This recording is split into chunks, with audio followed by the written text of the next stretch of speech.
नमस्कार दोस्तों, कैसे हो आप सभी। उम्मीद करता हूँ काफ़ी अच्छे होंगे। दोस्तों, हमारा टॉपिक चल रहा था राजस्थान की कला संस्कृति में मेले और त्यौहार, जिसपे कल एक क्लास दोस्तों हो चुकी थी।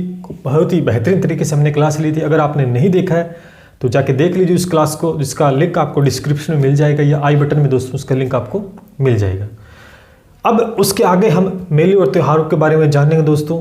तो कल हमने ख़त्म किया था, वो किया था गोगा नवमी के ऊपर। गोगा नवमी पे हमने खत्म कर दिया था। आज उसके आगे के त्यौहार हम पढ़ेंगे दोस्तों। अब आती है बच्च बारस, और लाइक शेयर सब्सक्राइब कर लेना दोस्तों अगर नहीं किया है। चलिए, एक आता है बच्च बारस। बच्च बारस नाम से आता है। सबसे पहला प्रश्न जो पूछेगा वो कब आती है, बच्च बारस कब आती है। भाद्रपद के त्यौहार हम दोस्तों पढ़ रहे थे। तो भाद्रपद कृष्ण पक्ष चल रहा था, कृष्ण पक्ष की बारस को आता है। ठीक है, मैंने 12 लगा दी, यानी बारस। भाद्रपद कृष्ण पक्ष की बारस को दोस्तों यहाँ बच्च बारस मनाई जाती है। बच्च का मतलब दोस्तों क्या होता है, बछड़ा। क्या होता है, बछड़ा। दोस्तों, इस दिन गाय के बछड़े की भी पूजा की जाती है। ठीक है, यहाँ लिख दो ब्रैकेट में कि इस दिन गाय के बछड़े की पूजा दोस्तों, बछड़े की पूजा की जाती है। ठीक है, ये ध्यान रखना। कब, बच्च बारस को। ठीक है दोस्तों, एक विशेष मान्यता है कि इस दिन गाय के दूध से बनी चीजों का सेवन नहीं होता है। गाय के, लिख देते हैं, गाय के दूध से बनी चीजों का सेवन दोस्तों नहीं होता है। लिख लेना, ये नहीं होता है। क्यों? क्योंकि इस दिन गाय के बछड़े की भी पूजा की जाती है। गाय के साथ साथ जो सारा दूध जो होता है गाय का, वो उस बछड़े के लिए ही होता है। इसलिए इस दिन बच्च बारस को मान्यता है कि गाय के दूध से जो भी चीज बनी होती है उसका सेवन हम नहीं करते हैं। एक और मान्यता दोस्तों है बच्च बारस को कि चाकू से कटी हुई चीजों का भी, चाकू से कटी हुई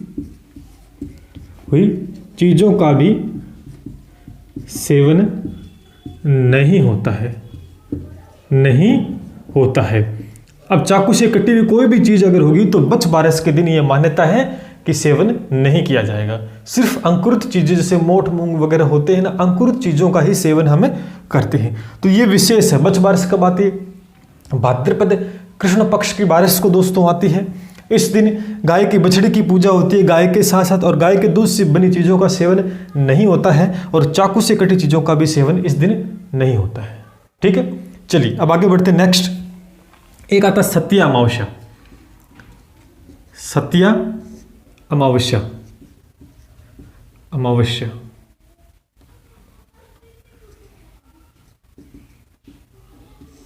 अमावस्या, ठीक है, ये कब है दोस्तों, ये भाद्रपद की अमावस्या को आती है। भाद्रपद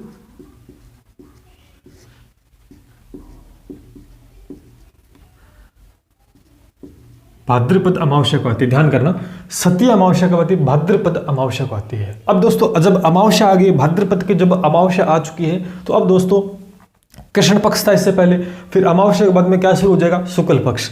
तो दोस्तों यहां पर एक त्योहार आएगा फिर शुक्ल पक्ष में, बाबारी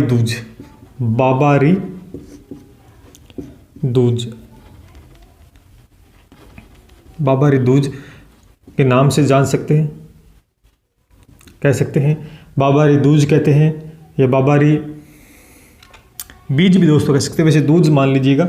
बाबारी दूज यानी ये कब आती है, भाद्रपद शुक्ल पक्ष द्वितीया को दोस्तों आती है। हम कहते हैं ना कि आज दूज है। अब ये क्या है, बाबाजी दूज, यानी रामदेव जी का मेला भरता है जैसलमेर रुणीचा के अंदर। आपने सुना होगा कहाँ मेला भरता है, जो मेला भरता है जैसलमेर में, जैसलमेर के अंदर रुणीचा में रामदेव जी का दोस्तों मेला भरता है।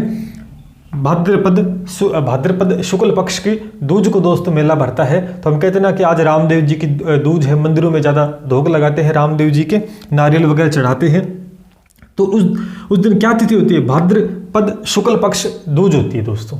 रामदेव जी का मेला इस दिन रुणीचा जैसलमेर के अंदर बड़े जोर जोर से भरता है। दोस्तों ये सांप्रदायिक सद्भाव का मेला है, सांप्रदायिक सद्भाव का मेला है जो कि काफी प्रसिद्ध है। सांप्रदायिक सद्भाव का प्रसिद्ध मेला कौन सा है? जैसलमेर में रूणिचा के अंदर रामदेव जी का इन बाबारी दूज का मेला प्रसिद्ध है। यहाँ पर हिंदू और मुस्लिम दोनों यहाँ पर धोख लगाने दोस्तों पुजारी आते हैं। तो ये था दोस्तों आपका बाबारी दूज से संबंधित भाद्रपद शुक्ल पक्ष दूज को आता है। चलिए अभी इसके आगे देखते हैं। अब दोस्तों अगला जो त्योहार है वो है गणेश चतुर्थी। क्या है? गणेश चतुर्थी। गणेश चतुर्थी दोस्तों कब आती है?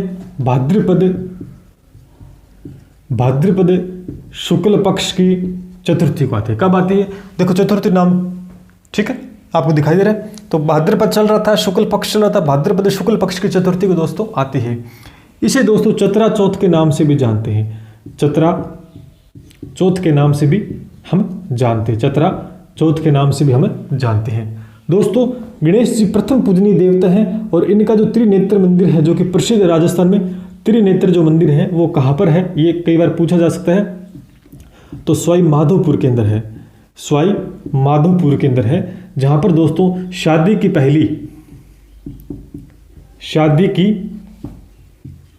पहली पत्रिका भेजी जाती है।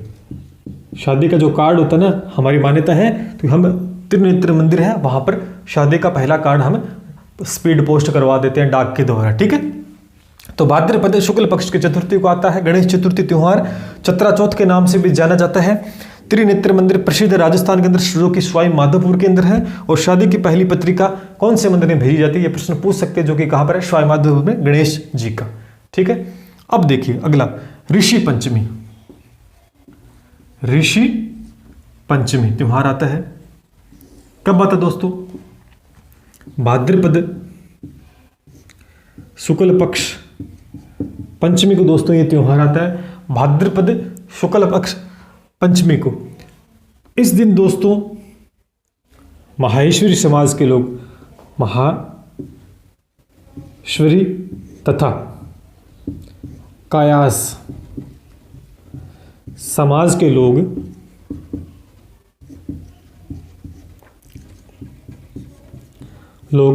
रक्षाबंधन मनाते हैं। रक्षाबंधन त्योहार मनाते हैं। तो विशेष याद रखना इंपॉर्टेंट है कि भी रक्षाबंधन वैसे तो आपको पता है कब मनाया जाता है? श्रावण पूर्णिमा को आता है। श्रावण का त्योहार श्रावण पूर्णिमा को, जिस दिन उसे नारियल पूर्णिमा भी कहते हैं, सत्य पूर्णिमा भी कहते हैं। पिछली वीडियो हमने डिस्कस किया था। तो दोस्तों ऋषि पंचमी को जो कि भाद्रपद शुक्ल पक्ष पंचमी को आता है, माहेश्वरी तथा काया समाज के लोग हैं इस दिन दोस्तों रक्षाबंधन मनाते हैं। तो ये विशेष कर आपको ध्यान रखना है। इस दिन व्रत भी दोस्तों रखा जाता है। व्रत भी दोस्तों रखते हैं जाने अनजाने हुए पापों को धोने के लिए। जाने अनजाने हुए पापों को धोने के लिए। ठीक है। जाने अनजाने हुए जो पाप उनको धोने के लिए ऋषि पंचमी के दिन दोस्तों यहां पर व्रत रखा जाता है। तो तीन विशेष बातें रखनी है। कब आती है? भाद्रपद शुक्ल पक्ष की पंचमी को रक्षाबंधन का त्योहार मनाया जाता है। इस दिन कौन मनाता है? माहेश्वरी और काया समाज के लोग। और इस दिन व्रत रखा जाता है जाने अनजाने हुए पापों को धोने के लिए। तो विशेष चीजें आपको याद रह जाएंगी। चलिए इसी के साथ आगे बढ़ते हैं। तो दोस्तों आगे बढ़ते हैं। फिर अगला है जो अपना है वो है राधा अष्टमी। क्या आती है? राधा अष्टमी। राधा अष्टमी सिर्फ आपको इतने ध्यान रखना है इसमें कि भाई कब आती है? भाद्रपद शुक्ल पक्ष की अष्टमी को दोस्तों ये त्योहार मनाया जाता है। राधा अष्टमी का जन्म, राधा जी का जन्म होता है राधा अष्टमी कब? भाद्रपद शुक्ल पक्ष अष्टमी को। उसके बाद में दोस्तों आती है आपके भाद्रपद दशमी। भाद्रपद दशमी शुक्ल पक्ष आएगा। ठीक है। शुक्ल पक्ष दशमी। इस दिन दोस्तों विशेष क्या होता है? इस दिन तेजा जी का भी जन्म होता है। तेजा जयंती दोस्तों इस दिन मनाई जाती है। तेजा जी का जन्म भी भाद्रपद शुक्ल पक्ष दशमी को होता है। इस दिन दोस्तों रामदेव जी दशमी, रामदेव जी दशमी दोस्तों मनाई जाती है। और इस दिन दोस्तों खेजड़ली वृक्ष मेला भी भरता है। खेजड़ली वृक्ष मेला कहाँ पर दोस्तों? जोधपुर के अंदर। खेजड़ली गांव है जोधपुर में। कौन सा गांव है? खेजड़ली गांव है जोधपुर में। दोस्तों याद रखना है, भाद्रपद शुक्ल पक्ष की दशमी को तेजा जी का भी जन्म होता है। तेजा जी 10 जयंती मनाते हैं। रामदेव जी दशमी भी इस दिन मनाई जाती है। खेजड़ली वृक्ष मेला भी इसी दिन दोस्तों भरता है, जो कि जोधपुर में है। अब खेजड़ली वृक्ष मेला क्यों भरता है ये आपको सभी को पता है।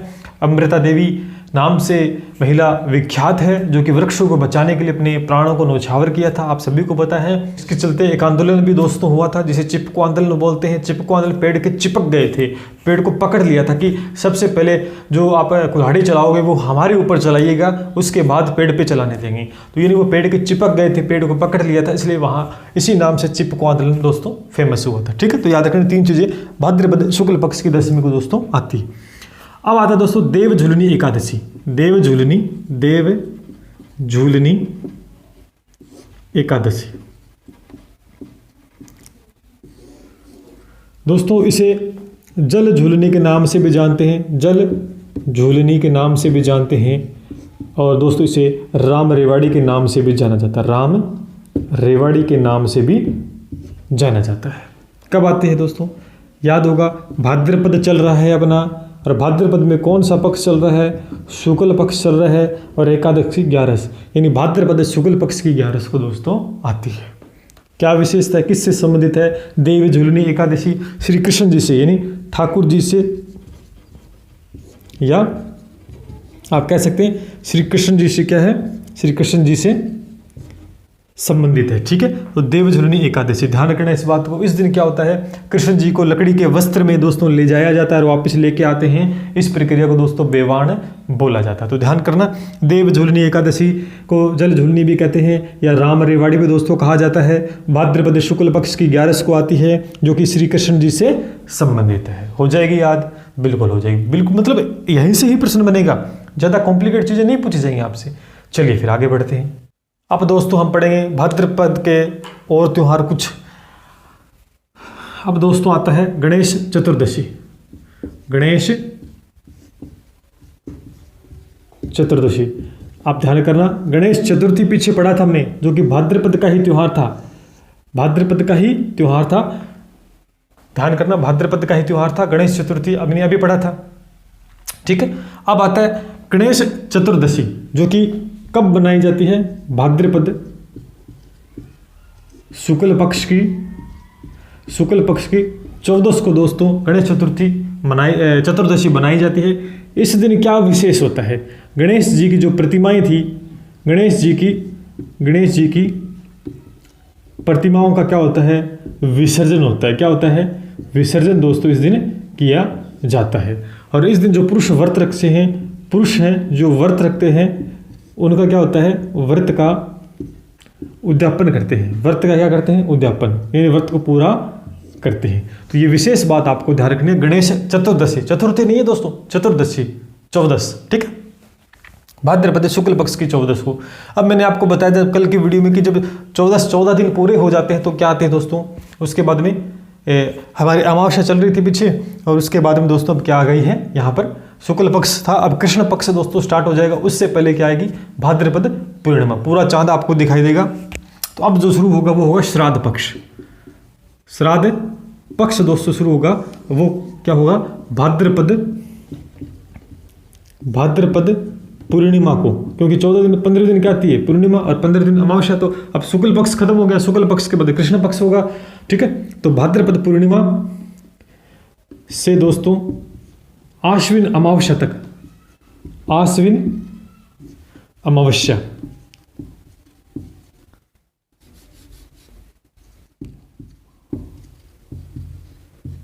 तक दोस्तों आपका श्राद्ध पक्ष चलता है 16 दिनों तक।